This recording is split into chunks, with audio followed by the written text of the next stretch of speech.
Hey voters, Anthony Haslage, the internet politician here. Before I begin, do not forget to like and subscribe to keep up to date on new content. Now, we're returning to my political positions document from my website, and we're starting at healthcare. National healthcare needs to be a choice for our citizens. It also needs to be low cost and of the quality that our citizens deserve. Do not penalize those who have no healthcare as they may not typically afford it. Do not force businesses to provide insurance unless the job is considered a risk to health. If someone does not have insurance and seeks medical attention, they should be billed just like with anything else. Now, our previous president removed the penalty for not having health insurance when you did your taxes, which I appreciate, although I do have health insurance in a different method.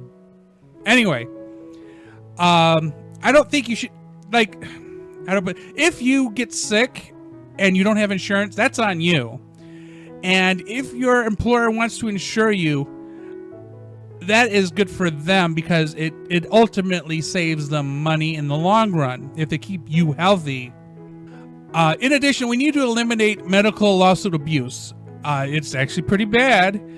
My mother, who is a nurse, fears malpractice suits. Like, she does pretty much the same job all the time and doesn't really do anything one would consider possibly malpracticeable, but she fears it because they forced nurses I'm in Ohio to get insurance against malpractice.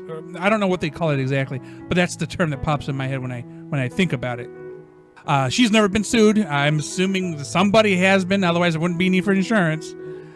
In addition, there is no procedure that is 100% guaranteed to have the best outcome all of the time. We also need to make sure to maintain the privacy of patient records and protect physician-patient privilege.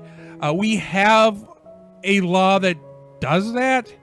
Seems like there's ways to get around it now because the privacy protection is called HIPAA, which not only protects your information, but gives you access to it however you need it.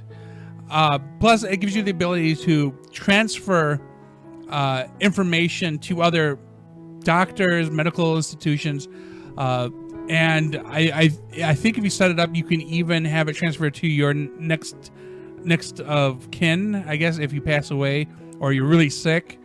So HIPAA's pretty good, and it sure beats the old system. I remember I got sick and I said, don't share this with my mother. They shared it with my mother. What could I do about it? Nothing. Anyway, the goal of providing healthcare should be preventative. Research has shown that medical costs are less when illnesses can be deterred or detected early. By penalizing people for utilizing healthcare, we lessen our chances of preventative treatment. And this is a theme going through like a number of these videos. If you plan ahead to mitigate something, it will cost less in the long run. And then we move on to immigration. Have a more efficient green card process that allows immigrants to live in the nation while they apply for citizenship, provided that they are attending an education institution or have employment. Doesn't seem very hard. Canada does it pretty well. I am friends with a number of immigrants who literally told me they applied to the United States and had to wait in Canada for 3 years before they could even walk across the border. And keep in mind, these people were college students, or in one case, a professor, because there was a father-daughter group. He was teaching at the college, and she was planning to attend it. And even he had a hard time getting in. As long as they can show some proof of attending school of work, they should be able to take the citizenship test. The process can be similar to how driver's license and passports are issued. They've recently changed the way that the license and passports are issued under the previous president. Things kind of tweaked, and then there's new technological changes that have made things a little bit different as well. So I'm not quite sure how green cards would translate now, but again, give access to as many people who needs it, as long as they're not a burden on the country.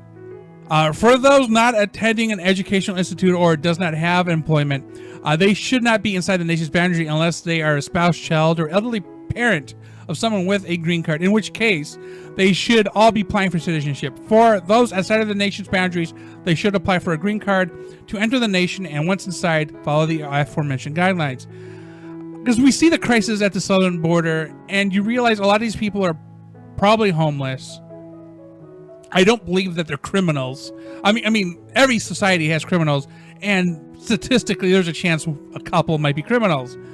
But we really shouldn't be excluding a group because of where they necessarily come from. And I mean, we don't know. Like, some of these people could have been lawyers and doctors. And the way the United States works is you got to retest when you get here. But also, it's keeping in mind that other countries' systems aren't necessarily like ours. I could not. Let's say I'm a lawyer here. I could not go to England and practice law. I'd have to get a barrister's license, which I'm not interested in being a lawyer here, so I'm not going to get a barrister's license there. So those found inside the nation's borders illegally should be returned to their native nation, as it is a lot less expensive than just imprisoning them, which is nuts that we have camps on our southern border where people who attempted to immigrate were basically, I mean, they're not jail per se, but they're pretty close. They're almost. They kind of remind me of those Japanese internment camps for World War II. You're fencing people up and telling them they can't go anywhere. I don't. It doesn't look good. But they should also be given the appropriate paperwork to get a green card, and those deported due to criminal activity should be placed on a federal watch list and not be allowed to legally re-enter the nation or apply for citizenship. When you consider building border walls as a means of preventing illegal immigration, architecturally, the walls would have to be sunk so deep, to be built so thick, and that no one could dig below them, into them, easily or quietly, let alone jump over them or climb over them. And then consider the man hours just to patrol and maintain them. The walls would then have to be regularly inspected, and if the walls were built correctly, some very expensive machinery would be needed to just to make sure that no one's attempting to tunnel through or under the wall. And I do not think anyone could accurately predict the lifetime of such wall systems. An efficient, cost-effective immigration system seems to be a better alternative. Although we also argue that, I guess along the Arizona border, there are areas where there is no fencing, no walls, there's just nothing, but like no one crosses those areas. And I don't know if it's because, I mean, obviously there's the Rio Grande and all that run, but particularly rivers are a deterrent, or maybe sheer cliff wall faces. And at that point, maybe we should say, well, maybe we don't necessarily need a wall there. But I've seen images of the current wall being built, and sometimes you got to go, did they really need to put a wall on the side of a sheer cliff? Well, that is all I have time for today, voters. Remember, a good voter is an informed voter who can think for themselves. Do not forget to check out my previous videos on this channel, as well as like and subscribe to keep up to date on new content.